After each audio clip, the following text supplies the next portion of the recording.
September 27, 2007. Dear Diary, I stared at her picture for an hour today, Diary. I didn't have anywhere to be, so I just started staring. 1 hour turned to 2, and I couldn't stop. I was just imagining us naked together. I wanted her so bad. But there was a problem. As much as I wanted her, my Mr. Penis just didn't have the same reaction that my mind did. He wasn't standing at full attention, and that bothered me. This was his chance to have a virgin, fresh and pure, full of innocence. I knew she would be tight, and it might take a lot of effort to get inside for the first time. I needed to be hard as possible to do just that. You can't put a spaghetti noodle into a straw after the noodle is cooked. It just won't work. I racked my brain thinking of a solution. Then, I remembered some of the girly magazines that I took from Ralph's room when I was a kid. In the back, they had all these advertisements for stuff called Spanish fly and other junk that is supposed to make your pecker hard. Well, I can't go to a doctor for the blue pills, because all doctors want is your money. So maybe this stuff from the girly mags, that might be my only hope. But I couldn't just send away for that stuff. What if it didn't get here before I went to go meet Kayla? When I went out to karaoke last week, I noticed that there were some of those adult shops that sold movies and magazines and other stuff. They might just have what I'm looking for. Well, I got dressed, took one last look at my princess, and headed out the door. It wasn't long before I found one of those shops. It was in a bad part of town, but I didn't care. They don't exactly put those things next to churches or anything. I parked and made sure to lock my doors and check them twice before I headed in. There was no one in there except the clerk. He was a Weasley-looking man with one of those pencil-thin mustaches, you know, that all the gay guys have. He smiled and waved and asked me what he could help me with. Well, I was a little hesitant to tell him what I needed, but I remembered a James Bond quote. At least I think it's James Bond. Losers whine about their best. Winners go home and fuck the prom queen. Well, I wasn't a loser. I was about to be the biggest winner, to be honest. So I came out and told him I needed to get my pecker real hard for a real special lady. He smiled super big and he asked me my name. So I told him. He then told me his name was Charlie. He goes, "Well, Lorne, my new friend, I might have just what you're looking for." He turned around and took a pill bottle off a shelf and shook out a pill. He put it on the counter and then motioned for me to take it. "Not so fast, Charlie. How much?" Charlie just smiled again and said, Lorne, I just want to make sure you're happy. I'm no snake oil salesman, and I want to stand behind my product. This one is on the house. I want you to try it and see if it works for you before we start talking about money." Well, I don't know anything about snakes, and I don't know how you would get oil out of them, but if he was talking about free, that's right up my alley. I took the pill and popped it in my mouth. Wow, it was huge, like a horse pill or something. Charlie reached behind the counter and came up with a Diet Pepsi and handed it to me. I would have preferred a Moxie or even better a Bud Light, but I drank it anyways to wash down the pill. I stood there for a minute real quiet. I didn't feel anything, and I figured that I had wasted my time. I was just about to tell Charlie thank you and I was going to be on my way when something started to happen. I got all tingly and my head started to swim. I told Charlie I was getting dizzy. He got real excited and said, "See, it's working. All the blood is rushing to your penis. It's like that old saying, the good Lord gave every man enough blood to run a penis or a brain, but not both at once." Ha! That was pretty funny. I was beginning to like Charlie. As that blood was rushing, I was starting to get dizzier. Charlie pulled a chair out from behind the counter and sat me down in it. He said, "Okay, Lorne, close your eyes real tight and just think about your penis getting bigger and harder. Take some real deep breaths." So I did just that.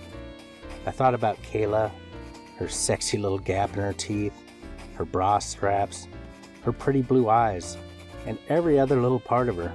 I must have been thinking real hard and pushing more of the blood to my pecker because I think I blacked out for a second. I'm not actually sure. My back was aching pretty good, and I looked at the clock when I came to. It seemed like about a half an hour went by. I hope it doesn't zip by too quickly when I'm with Kayla. I looked at Charlie, who was still smiling, and said, "Did it work?" He laughed real hard and said, "Of course it worked, Lorne. You had a real tent pole going on in your pants. It was like John Holmes was reborn right here in my shop." Well, I don't know who John Holmes is, but from the way Charlie was talking, it sounded like a guy with a big dink.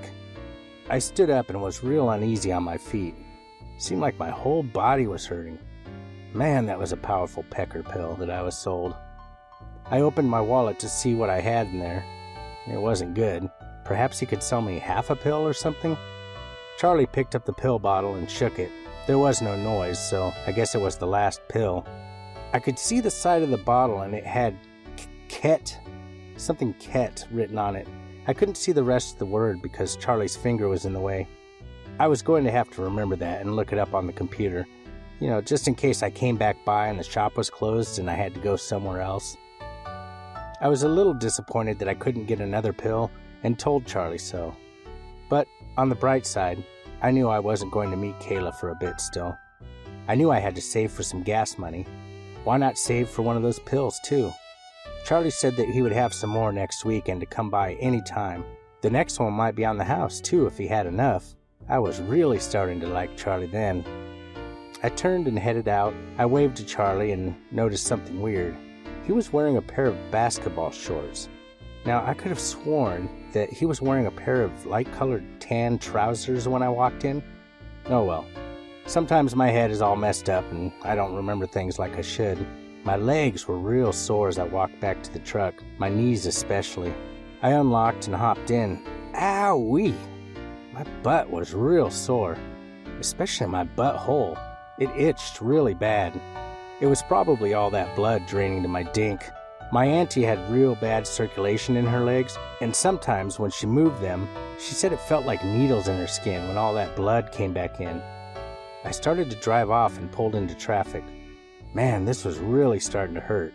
But even if the pill did all this stuff to me, it was worth it to get into Kayla's vagina the first time. I flipped on the radio to an oldie station. It was a Jerry Lee Lewis song. Boy, did I smile big at that. I always liked Jerry. I'm not sure why.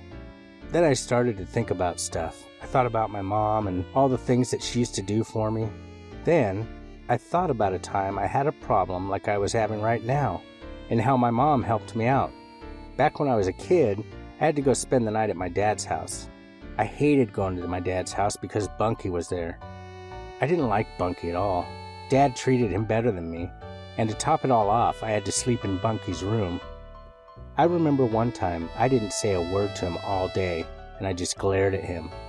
That night, when we went to bed, I unrolled my sleeping bag and hopped in. Bunky tried to talk to me. He said, "Lorne, I don't know why you don't like me. I just want to be your friend. I'm going swimming tomorrow with some of my friends, and I hope you'll come with me." That didn't sound all that bad. Maybe he wasn't such a bad guy after all. I was going to tell him that I would think about it, and he started talking again. "Hey, Lorne, I saved a brownie from dessert. I don't really like brownies that much, and I thought you might like to have it." I didn't remember having any brownies or any dessert at all for that matter. Dad just got a bunch of tacos from some Mexican place up the road. Well, I wasn't going to pass up a free brownie, so I took it from Bunky. It was crunchy, and it tasted like the stuff we used to make in Lori's old Easy Bake Oven. Not real good, but Bunky was trying to be friends, and I didn't want to hurt his feelings.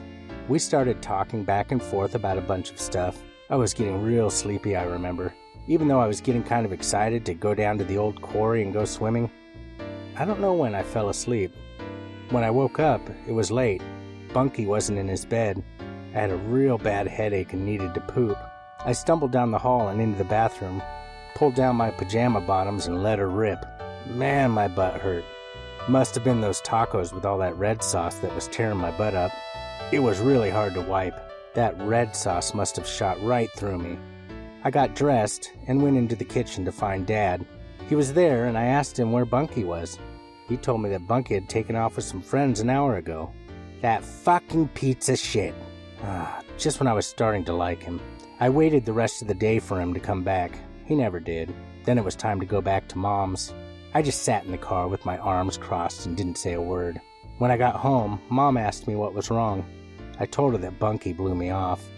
I also told her about my butt and how much it was hurting. She said, you're getting older. You must be getting the piles. I got something that'll fix you right up.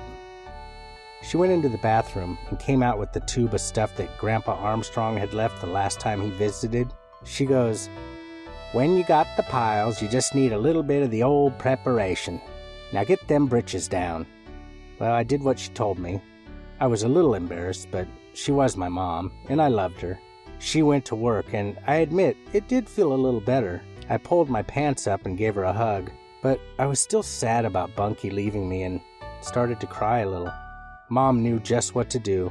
She said, Sonny, let's go into the kitchen, and I'll whip you up some chicken pie. Then I got some ice cream with some jimmies to sprinkle over the top for dessert.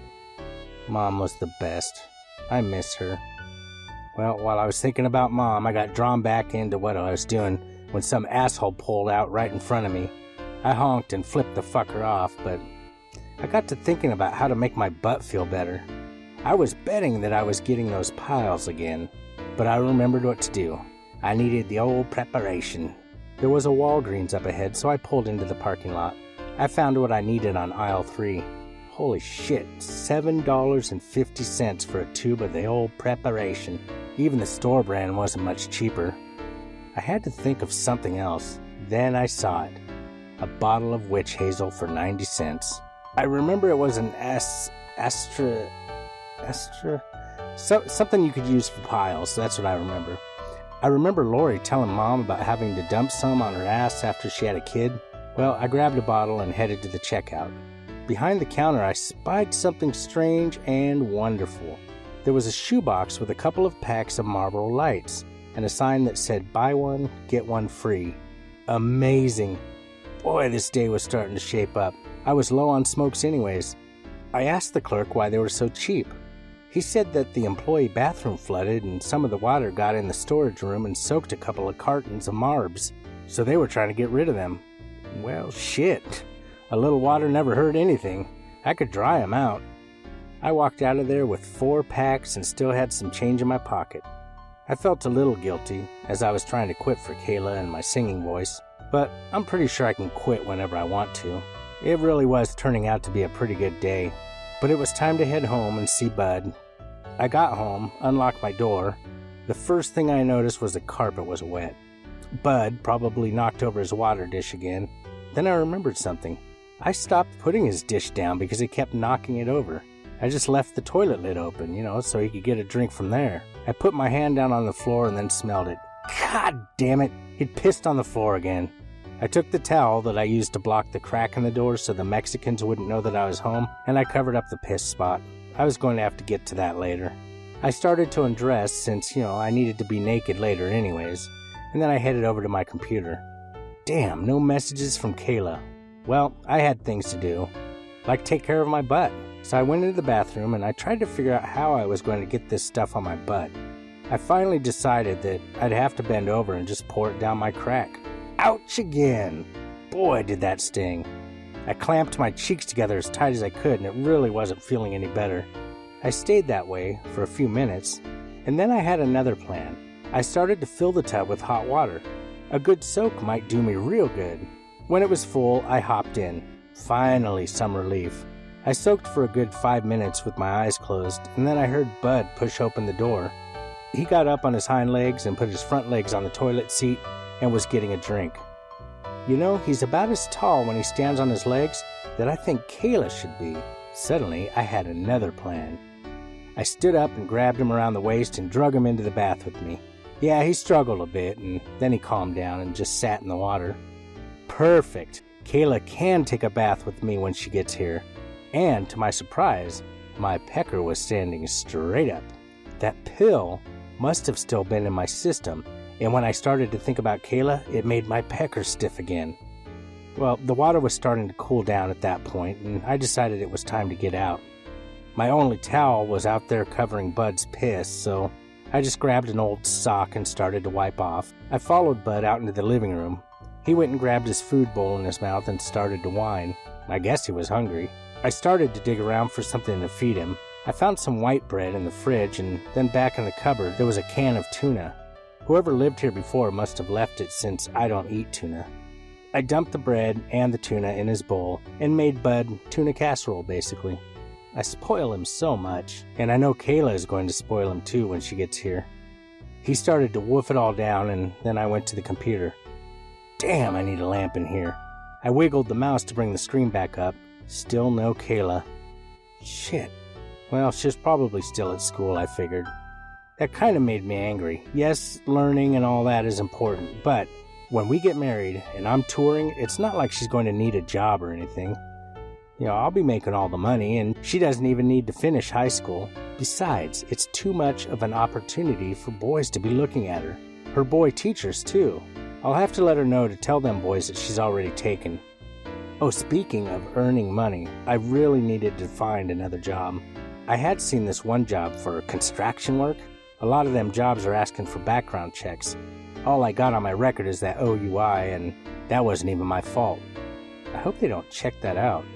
Well, I started to daydream a little bit, and I clicked my way through the pictures she sent me. God, is she beautiful. Well, I still have that boner from when I was in the tub. I kind of wish it was always hard, but that might make my wranglers look a little funny when I'm out on tour.